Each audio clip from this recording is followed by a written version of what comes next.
Hello friends, welcome to Fun with Science. So today we are going to start a new series called as exam series, and in this series we are going to discuss the questions which have more than 80% chance of appearing in the PU board examinations.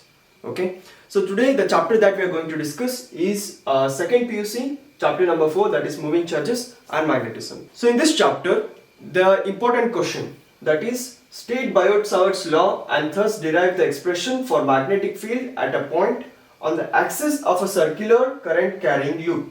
And this question is being frequently asked every year in the second PUC examinations, and this question is going to be asked for 5 marks. So this is a very important question, guys. Now let us see the answer to this question and what is the way that we have to write this answer. So we have to answer this question by stating the Biot-Savart's law. So let us first understand what is this Biot-Savart's law. Okay, if you consider a conductor PQ like this, consider a conductor PQ and let I be the current flowing through this conductor. Okay, and the current flowing through this conductor produces a magnetic field outside this conductor. Suppose say I want to find my magnetic field at some point P outside the conductor. Okay, then what you have to do is consider a small length element or consider a small length of the conductor. Let us say its length is dl and this length is a vector quantity here, and this thing we call it as a current element. We call this dl vector as current element. Okay, it is a small element of length carrying a current I. This is the current element. Now if I draw the perpendicular distance from my current element to the point where I want to find my magnetic field. Now I say this distance is small r, where r is the distance between my current element and the point where I find my magnetic field. Now since this current element is a vector quantity, its direction is always in the direction of the current. So that is at this point dl vector direction somewhat like this. Okay. Now Biot-Savart's law states that the magnetic field, the magnitude of magnetic field dB at point P is directly proportional to I, that is the current flowing through this conductor, directly proportional to the sine of angle between your length or current element and your r vector. So here r is also a vector, that is position vector. Okay, this is the angle theta.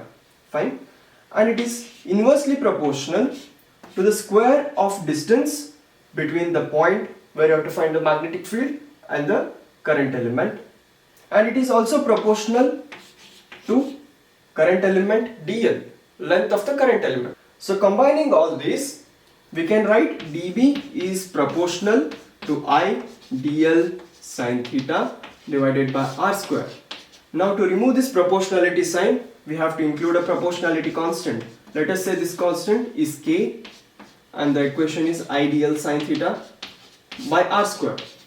We find that this proportionality constant is equal to mu naught by 4 pi, where mu naught is equal to 4 pi into 10 raised to minus 7 Tesla per ampere meter. This is SI unit of mu naught, and here mu naught is permeability of free space. Okay, permeability in vacuum. So this final equation becomes dB is equal to proportionality constant, that is mu naught by 4 pi times I dl sine theta by r square. Okay, this is your Biot-Savart's law. So this Biot-Savart's law can also be written in a vector form like this, where dB vector is equal to mu naught by 4 pi times I times dl vector cross r vector divided by r cube. R cube here because dl cross r will become dl times r times sine theta. So r will cancel out. So the remaining equation will be I dl sine theta by r square. Okay. So this is the vector form of Biot-Savart's law. This is the magnitude of the magnetic field at this point P. Okay. So this is just the explanation, but while writing the answer, we have to write it. Biot-Savart's law states that the magnitude of the magnetic field at a point P is directly proportional to the current flowing through the conductor. It is directly proportional to the sine of the angle between the current element and the point, and it is inversely proportional to the square of the distance between the current element and the point where you have to find the magnetic field. It is also directly proportional to the current element dl, and combining all these, we have to write dB is directly proportional to I dl sine theta by r square. Then you have to write this final equation. So this is the first part of the answer, and we'll see the next part, that is the second part of the derivation. So the second part of the answer is the derivation that you have to do, that is magnetic field at a point on the axis of a circular current carrying loop. Fine. So for that you have to draw the diagram first. So the diagram is something like this. So obviously we have a circular current carrying loop. Okay. Now say this carries current in this direction. This be the center or origin of the loop. Then the axis of my loop will be like this. Okay. Now let me take this as a x-axis. Let me take this as y-axis. Okay. Now I say R, capital R is the radius of this loop. Okay. Now what I have to do? I have to find the magnetic field due to the current in this loop at some point on this axis, that is the axis of the circular loop. Let us say I have to find my magnetic field at this point. I'll name this point as P, point P. Now I have to find magnetic field at this point. So let us draw, or let us take a current element, small current element dl, because we already have the Biot-Savart's law and we can get the magnetic field at a point, but we require a small current element dl. Okay. So now let us consider a small current element dl here, dl, and the direction of this dl is in this direction. Okay. So if you consider loop like this, circular loop like this, this will be the direction of the dl, that is dl is coming out of the board towards you. Okay. This is the direction of dl, and we have to connect this dl with the point P, that is, it is nothing but our distance r, right, where r is the distance between the current element and the point P. Now this distance, that is from origin to the point P, I will call this distance as x. So according to Biot-Savart's law, that is dB is equal to I dl sine theta divided by r square. Fine. Now what is theta here? Okay, at first let us first see where the dB direction is, that is the dB vector direction is. So I told you earlier, dB vector can be written as I times dl vector cross r vector by r square. So if you want to find the direction of the dB vector here, you have to find the direction of dl cross r vector. So this the direction of this resultant vector you can find by screw rule. So what does screw rule say? If you have two vectors, cross product of two vectors, dl cross r vector, then imagine a screw turning a screw from dl vector towards r vector. Okay, and the direction in which the screw moves will give you the resultant of these two vectors. Now look here, if this is your r vector, okay, r vector direction is like this, from dl vector to p vector, correct? And this is your dl vector, that is, it is coming out of the board. Now can you imagine this? My arm, this right arm is the dl vector here, and my left arm is the r vector. So applying the screw rule from dl vector to r vector, turning the screw from dl to r, okay, like this.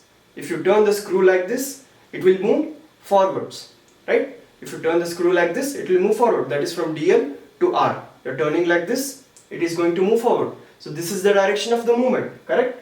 So my arm, right arm is the dl vector here, and my left arm is the r vector. So if I am going to turn my screw in this direction, the direction of movement of the screw will be like this. So can I draw my dB vector like this? So this is the direction of dB vector. Okay. Now what we'll do? Now we have a direction of dB vector. So now we'll do two things. That is, at first we'll resolve this dB vector. Fine. We'll resolve this dB vector into its two components. So for resolving the dB vector, first we have to define the angle. That is, suppose we have some r vector like this, correct? Consider xy plane. We have a r vector and we see that resolving, we already define an angle theta, that is the angle which the vector r makes with the horizontal. So x is the horizontal here and theta is the angle the r vector makes with the horizontal. So while resolving these two vectors, the vector which the horizontal vector or the component of r vector which lies on the horizontal axis and the component which makes which is in contact with this angle theta, we call it as r cos theta or cos component of this r vector, and the other vector or the vertical component, or you can say perpendicular component, this is the parallel component, we call this vector as r sin theta. Correct? So applying this method, if you are going to resolve our dB vector, we are going to get two components. So first let me say theta. This is the theta here, that is theta is the angle your dB vector is making with the horizontal, that is your x-axis. Now resolving this dB vector, we are going to get two vectors. One is this vector and the other vector is this vector. Okay. Now let me call this as dB parallel vector because it is parallel to your horizontal, and this is your cos component, that is dB cos theta. This is your perpendicular component, dB perpendicular. This is equal to dB sin theta. Fine. Now this is your equation number 1 by Biot-Savart's law. Okay. And what we have done, we have first found out the direction of our dB vector and then resolved it into two components. Fine. So now the next step is we have to look for another similar current element in the opposite direction. What we'll do? We'll look for another current element, small current element, dl. Let me call it dl prime. Okay, let me call it dl prime. Another similar current element which is exactly opposite to this current element dl. Now the distance r will be somewhat like this. Let me use another color here. So this is say dl prime vector and the r vector is like this. Let me call it r prime vector. R prime vector. Then what will be the direction of the magnetic field? It is exactly the mirror image, correct? If you apply the screw rule, so then the direction of this dB vector will be something like this. dB prime, let me call it dB prime vector, and this is the angle theta here. Fine. Now if you dissolve this dB prime vector again into its cos component and sine component, this will be the sine component, this will be dB prime perpendicular, and this will be dB prime parallel, correct? So this will be your sine component and this will be your cos component. This is equal to dB prime cos theta. This is equal to dB prime sin theta. Okay, what have we done here? So we considered similar current element exactly opposite to this current element dl. We named it dl prime and we applied the same thing that we are applying to this dl element. We see the dB vector direction is like this, and if when we resolve this dB vector, we get sine component in this direction and cos component in this direction. So look here guys, look at this diagram here. You see there are two vectors equal in magnitude but opposite in direction. When two vectors with equal magnitude but opposite direction are there, they cancel out with each other. Okay, so the net whatever the net vector here is 0 because these two are same magnitude but are in opposite direction. All these sine components due to all these current elements are going to cancel out. So let me show you a different picture. So if you just turn this diagram like this, so if this is your front view, the x-axis if here it is your front view, then you will see your diagram something like this. So these will be your sine components. Due to the circular loop, this is your circular loop, this is a circular loop, front view. So these will be all your sine components. Okay, these all will be your sine components, and these all sine components are equal in magnitude and opposite in direction. So if you look at it totally, all the sine components will cancel out and all the cos components here are in the same direction and they are going to add up, correct? So we can say that the net magnetic field, that is the net magnetic field at this point is due to only the cos components. Okay, so the net magnetic field at this point P is only due to all the cos components. So can I write total B, that is total magnetic field at this point P, is equal to summation of dB cos theta, that is summation of all these cos elements, okay. So now we have got another equation. Let me name it as equation 2. Okay, so since we already have the equation for dB here, we can easily substitute dB here, that is ideal sin theta by r square. But we don't have an equation for cos theta, so we have to figure out what is cos theta here. So look at this picture, guys. Look at this picture. So this is what is here. What is this? This is your radius r, correct? Radius r of the circular loop. Look at this picture. Can you identify a triangle here? Okay. We can identify a triangle here. So suppose if this angle becomes theta, right? So suppose this angle becomes theta. Let me name this triangle. We already have P here. Let me name it as Q, and okay, let me name it other thing. So let me name it as M, let me name it as N. Okay. So what we do here, we consider the triangle PMN. PMN. So this is 90 degrees, this is theta, this is P, this is MN. So what we are doing here, we are considering the triangle PMN. So from this triangle, what is cos theta then? So we have the definition of cos theta as adjacent side by hypotenuse. So from this triangle, we have the adjacent side to be the capital R, that is radius of this coil. So can I write it capital R? Yeah. Then hypotenuse here is your R, that is the position. So I'll write it as R by R. So I have got my cos theta here. And this cos theta is equal to capital R by small r, where capital R is the radius of this circular coil and small r is the distance between the current element and the point P. So I have got cos theta now, I have got dB now. So let me write this equation. So the total magnetic field B is equal to summation. What is dB here then? We skipped mu naught by 4 pi. Don't make this mistake in the exam. Okay. So the summation will be equal to mu naught by 4 pi times, what is it? I dl sin theta divided by r square into cos theta. We have determined cos theta to be capital R by R. So I'm going to write it capital R by R here. Okay. So look in this equation.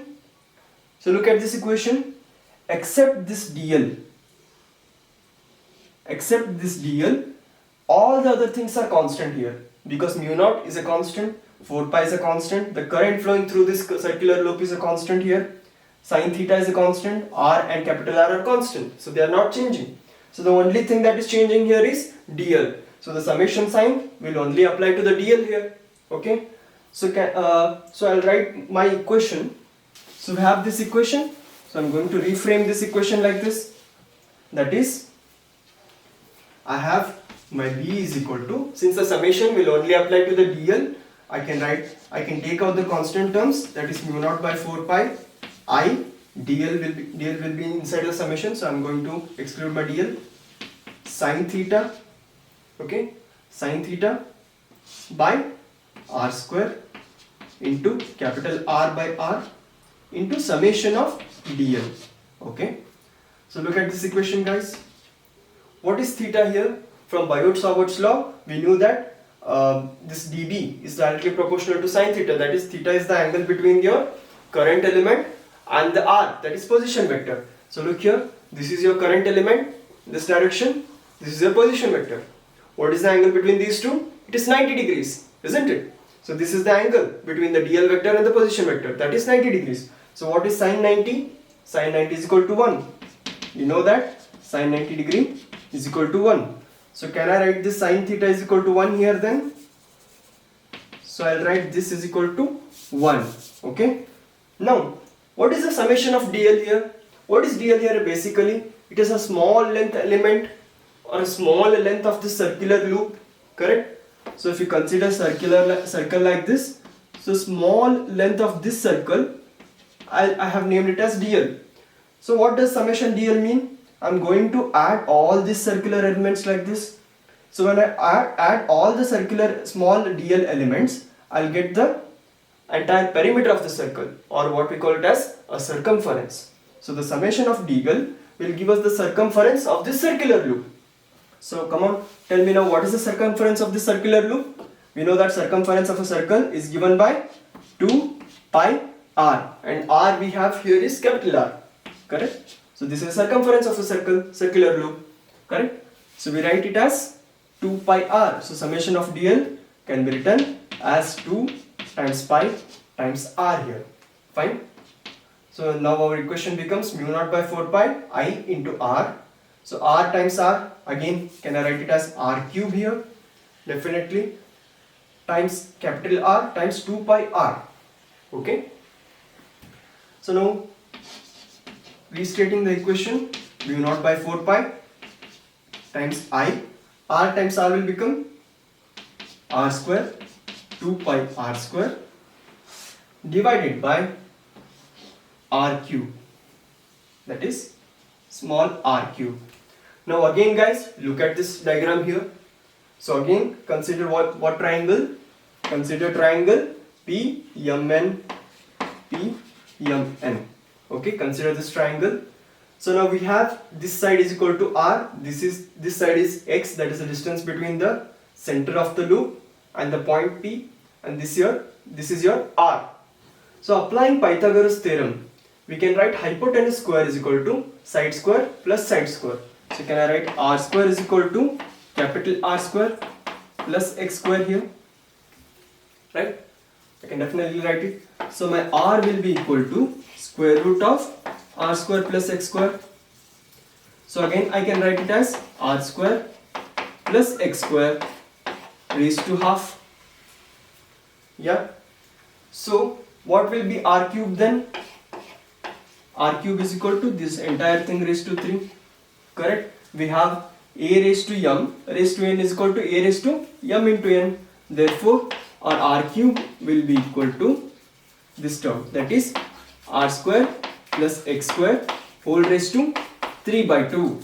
So I will substitute my r cube is equal to r square plus x square raised to 3 by 2. So we have this equation now. So look here again, what are the things that we can cancel? Pi gets cancelled, 2 1s are, 2 2s are. So this equation becomes b is equal to, look here, mu naught times I r square, mu naught times I r square divided by, what is left here? 2 times this term, that is 2 times r square plus x square whole raised to 3 by 2. So this is the final equation which will give you the magnetic field at any point P on the axis of a circular current carrying loop. Okay. Now if we consider this loop or a coil to be made up of n number of turns, so this thing we have considered for a single turn of coil. So if we consider for a coil like this which is made up of n number of terms, this equation becomes into n. I have to just multiply it by small n, where n is number of turns in the coil. So this is the derivation guys. It is very easy. You just have to figure out the steps in which you have to do the derivation. Don't by heart it. It is very easy. And if you do this derivation like this, you'll get guaranteed 5 marks. Thank you for watching. If you like this video, please like, share and subscribe to Fun with Science for more content like this.